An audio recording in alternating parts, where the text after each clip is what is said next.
Hello, welcome to the Soil Inventory Talk Show. My name is Grace Roiro, a farmer and an agronomist. I'm so glad that you had time and chance to be here with me today to do this video. I hope you learn a thing or two or enjoy this video.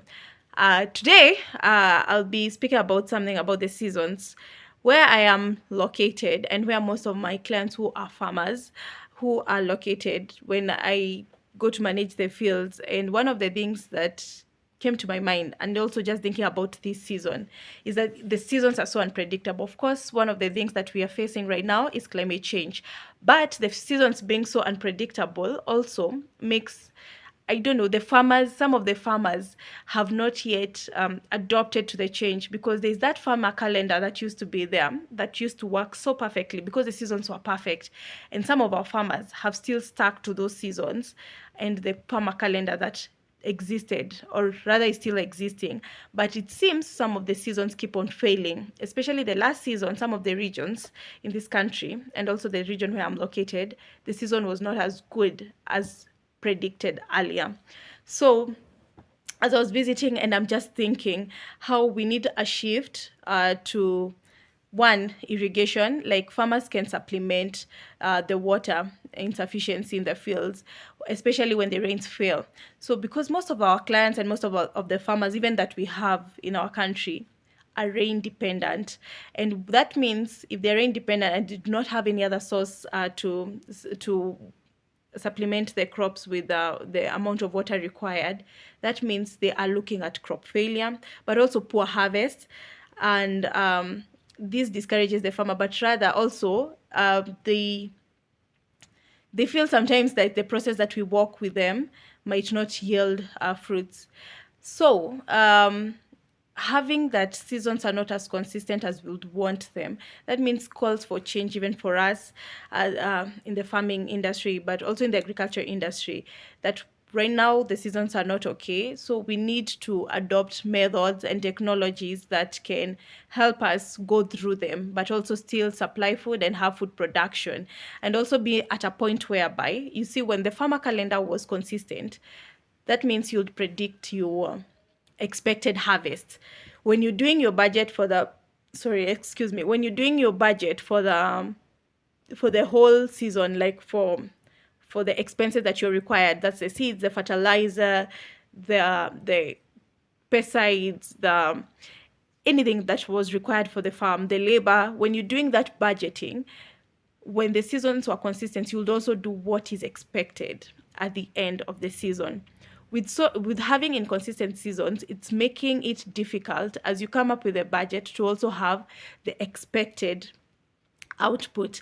But if for example, a farmer would adopt irrigation as a method to supplement when the rains are not sufficient, that means they would still have room to put the expected outcome, or rather the expected harvest that they expect at the end of the season. And one of the ways that you'll know, every crop has its own water requirement, and these are the things that we keep on also training our farmers and just telling them, whatever rain is raining on the crop, it might look good, maybe might not be sufficient, and also you can supplement. So because every other crop has different water requirements. And but also just thinking of how we can change and go back to and maybe just go to the drawing board and think of, can we also try other crops and adopt other crops? One, we can try drought tolerant crops. Also, we can also try, most of these drought tolerant crops are hardy. Like, for example, some of them are also referred to as orphan crops, sorry. Like, for the example, the finger millet. And just thinking about some of also the indigenous crops that we have, because one of the things with the indigenous crops is that they are well adapted to the environment, and that's why they're referred to as indigenous.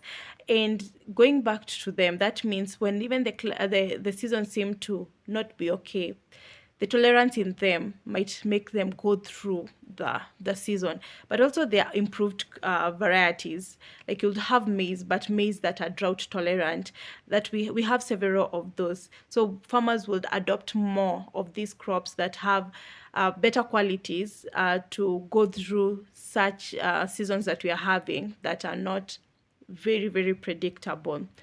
But if the farmer had water, I'm just thinking, And we are also working on this with some of our farmers. If the farmer has sufficient amount of water to supplement the rainfall, and in case there is no rainfall, as will be expected in a season, that means you'll still have room to predict the final outcome of the field. But now, just visiting some of the fields, and you'll say if it doesn't rain properly in the next few months, we'll be looking at crop failure. Got me thinking, and it reminded me of a time. It's not that the seasons failed, but we had crop failures a lot in the country when we had the locust that brought so much panic also to the agricultural sector. And on how to mitigate that situation was also difficult. It took a while, and also just trying here there. I'll put a photo here or a small video here to just remind us how that looked like. And just thinking of such disasters, some of which, like that one, was a natural one that we couldn't control, but this that we can control.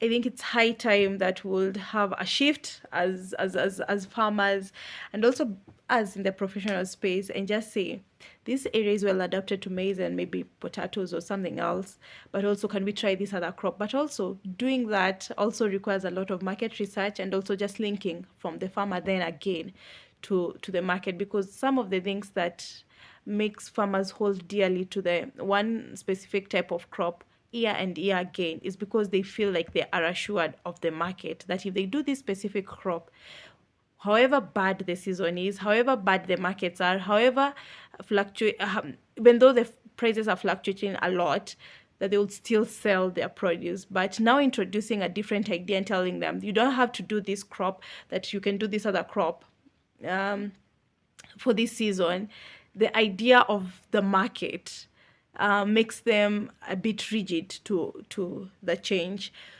So just being at the field and just thinking about it, and how sometimes seems so difficult, but also some of the technologies that we have been focusing on is conservation agriculture, where there is minimum tillage of the soil, even reducing exposing the soil to the sun, and conserving the little moisture that the soil might be able to hold, and just going through these adopting these methods and seeing the results that we have. We are not yet there, but I can say it's a journey that looks so hopeful and so promising even to our farmers. So as I finish this, I would also want to share, if you've been you've been here before, you know one of my favorite animals or domesticated animals are the geese.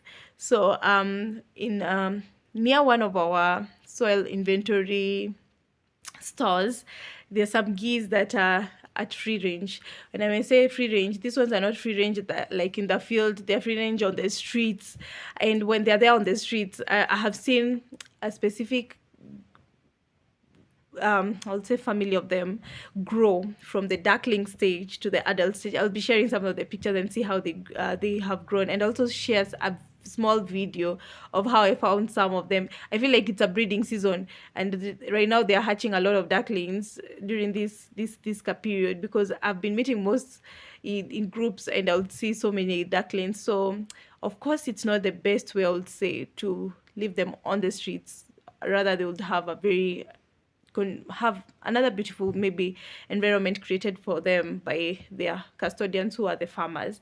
But I love their growth, and I think it's a norm just seeing the geese and the ducklings on the roads. And I'll share some of the photos and some short clips that make me happy. But anyway, that's it that I had for today. Till next time, remember to stay blessed and productive. Bye.